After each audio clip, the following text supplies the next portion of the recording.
Hi friends, welcome to Just Price Academy. இன்னைக்கு நம்ம பார்க்க போறது C# ப்ரோக்ராமிங்ல கான்ஸ்டன்ட்ஸ் அண்ட் லிட்ரல்ஸ் பத்தி. கான்ஸ்டன்ட்ஸ்னா என்ன?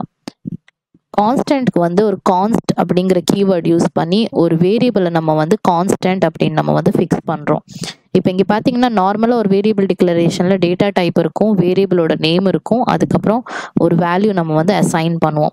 ஸோ அதுதான் நார்மல் வந்து வேரியபிளுக்கு வேல்யூ அசைன் பண்ணுறது. இதுவே இப்போ கான்ஸ்டன்ட் அப்படின்னா அந்த டேட்டா டைப்புக்கு முன்னாடி கான்ஸ்ட் அப்படிங்கிற கீவேர்ட் கொடுத்துட்டோம் அப்படின்னா இந்த வேரியபிளோட வேல்யூ வந்து ஃபிக்ஸாக இருக்கும். ஸோ இதை வந்து நம்ம சேஞ்ச் பண்ண முடியாது. ஸோ இப்போ இங்கே வந்து 5 கொடுத்துட்டோம் அப்படின்னா இந்த வேரியபிளோட வேல்யூ வந்து கான்ஸ்டண்ட்டாக எப்போவுமே ஃபிக்ஸ்டாக இருக்கும், 5 அப்படிங்கிறது இருக்கும். இப்போ ஒரு சின்ன எக்ஸாம்பிள் ப்ரோக்ராம் பார்த்தோன்னா இந்த ப்ரோக்ராமில் சைடு அப்படிங்கிற வேரியபிளுக்கு வந்து 10 வேல்யூ அசைன் பண்ணுறோம், ஏரியாங்கிற வேரியபிள் டிக்ளேர் பண்ணுறோம், area equal to side into சைடுன்னு நம்ம ஃபார்முலா போடுறோம். இப்போ இந்த இடத்துல என்ன பிரிண்ட் ஆகும் அப்படின்னா area of the square with side area இது ரெண்டுமே பிரிண்ட் ஆகும். ஸோ சைடு வந்து ஃபிக்ஸாக இப்போ நம்ம கான்ஸ்ட் அப்படிங்கிற கீவேர்ட் யூஸ் பண்ணி இந்த சைடுங்கிற வேரியபிளுக்கு 10 வேல்யூ அசைன் பண்ணுறோம். ஸோ இந்த 10 வேல்யூ வந்து எப்போவுமே ஃபிக்ஸ்டாக இருக்கும், இது சேஞ்ச் பண்ணவே முடியாது.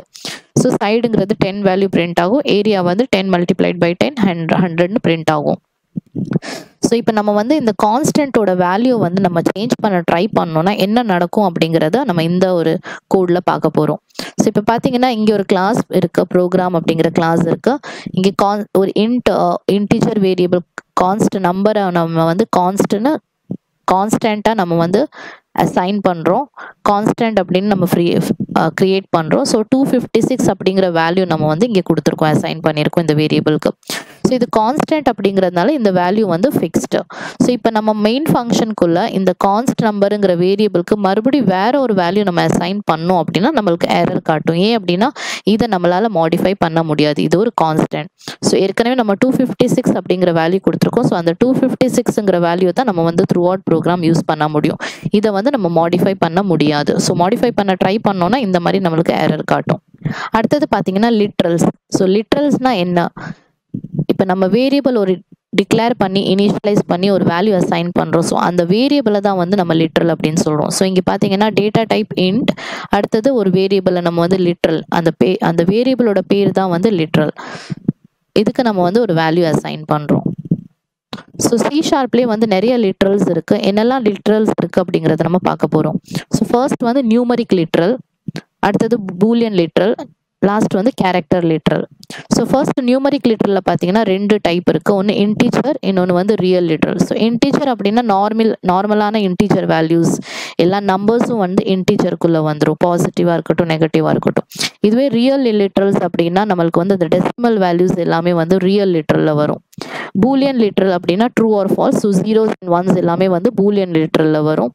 கேரக்டர் லிட்ரலில் பார்த்தீங்கன்னா கேரக்டராக நம்ம வந்து டிஃபைன் பண்ணுறோம், வேரியபிள் யூஸ் பண்ணுறோம் அப்படின்னா வந்து அது கேரக்டர் லிட்ரல். அதுவே வந்து set of sequence of characters, group of characters, ஒரு ஸ்ட்ரிங்கை நம்ம வந்து லிட்ரலாக டிஃபைன் பண்ணுறோம் அப்படின்னா அது வந்து ஸ்ட்ரிங் லிட்ரல். ஸோ லிட்ரலுக்கு நம்ம வந்து என்ன வேல்யூ நம்ம அசைன் பண்ணுறோமோ அது வந்து இன்டீஜராக இருந்தால் அது இன்டீஜர், ரியலாக இருந்தால் ரியல், கேரக்டராக இருந்தால் கேரக்டர், ஸ்ட்ரிங்காக இருந்தால் ஸ்ட்ரிங். ஸோ இந்த வீடியோவில் நம்ம என்ன பார்த்தோம் அப்படின்னா கான்ஸ்டன்ட்ஸ்னால் என்னன்னு பார்த்தோம். கான்ஸ்டன்ட்ஸ் அப்படின்னா ஒரு ஃபிக்ஸ்டு வேல்யூ, வேரியபிளோட நேம் வந்து லிட்ரல்ஸ். ஸோ கான்ஸ்டன்ட்ஸ் பற்றியும் லிட்ரல்ஸ் பற்றியும் பார்த்தோம். ஒரு சின்ன எக்ஸாம்பிள் ப்ரோக்ராம் த்ரூவாக இது வந்து நம்ம பார்த்தோம். இந்த வீடியோ உங்களுக்கு பிடிச்சிருந்ததுன்னா லைக் பண்ணுங்க, ஷேர் பண்ணுங்க, மறக்காம சப்ஸ்கிரைப் பண்ணுங்க.